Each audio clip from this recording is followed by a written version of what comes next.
আসসালামু আলাইকুম। আপনারা সবাই কেমন আছেন? ভিউয়ার্স, আমার হাতে দেখতে পাচ্ছেন একটা ডিসি রেগুলেটর কনভার্টার সার্কিট। এই কনভার্টার সার্কিটে ইনপুটে 24 থেকে 40 ভোল্ট ডিসি দেওয়া হয়, এটা ইনপুট, এটা প্লাস, এটা মাইনাস, আর এটা হচ্ছে আউটপুট। আউটপুট 0 থেকে ইনপুট ভোল্টেজের সমান পাওয়া যায়।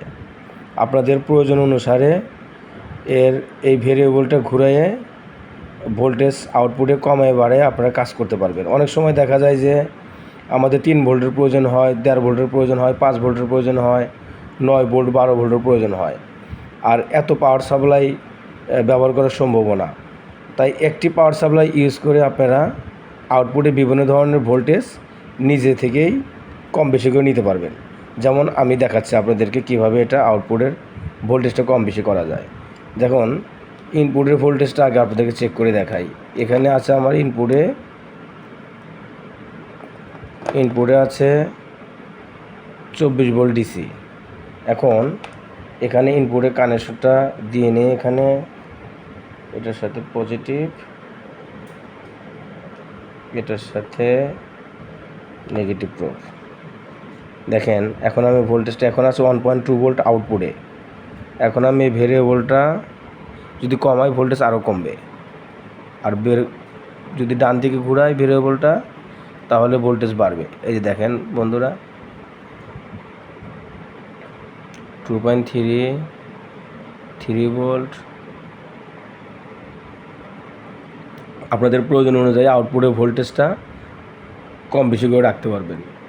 ওখানে 1.2 থেকে ইনপুটের ভোল্টেজ সমান। এখন ইনপুট ভোল্ট দেওয়া আছে 40, আপনি ইচ্ছে করলে ইনপুট দেওয়া আছে 24 ভোল্ট, ইনপুটে 40 ভোল্ট দিতে পারবেন। আর ইচ্ছা করলে 1.2 থেকে আপনি আউটপুটে যে পরিমাণ ভোল্টেজ আপনার প্রয়োজন সেটা আপনি রাখতে পারেন। এটা ছোটোখাটো অনেক রকমের ব্যাটারি চার্জারের ক্ষেত্রে ব্যবহার করা যেতে পারে, অনেক কাজে ব্যবহার করা হয়। এক সময় তো আমার কাছে পাওয়ার সাপ্লাই এরকম ছিল না, আমি 1.5 ভোল্টের জন্য আলাদা পাওয়ার সাপ্লাই বানিয়েছিলাম, 3 ভোল্টের জন্য আলাদা পাওয়ার সাপ্লাই বানিয়েছিলাম, 5 ভোল্টের জন্য আলাদা পাওয়ার সাপ্লাই বানিয়েছিলাম। পরে যখন বুঝতে পারলাম যে এরকম পাওয়ার সাপ্লাই বাজারে কিনতে পাওয়া যায়, সেই জন্য এই পাওয়ার সাপ্লাইটা কিনে আমি কাছে রেখেছি, যেন প্রয়োজন অনুযায়ী আউটপুটে ভোল্টেজ কম বেশি করে আমি বিভিন্ন সার্কিটে কাজ করতে পারি। তো ভিউয়ার্স, আপনারা দেখতেই পারছেন এখন 24 ভোল্ট পর্যন্ত করা যাবে ইনপুট ভোল্টেজের সমান 23.64, হ্যাঁ এ পর্যন্ত। তো ভিউয়ার্স,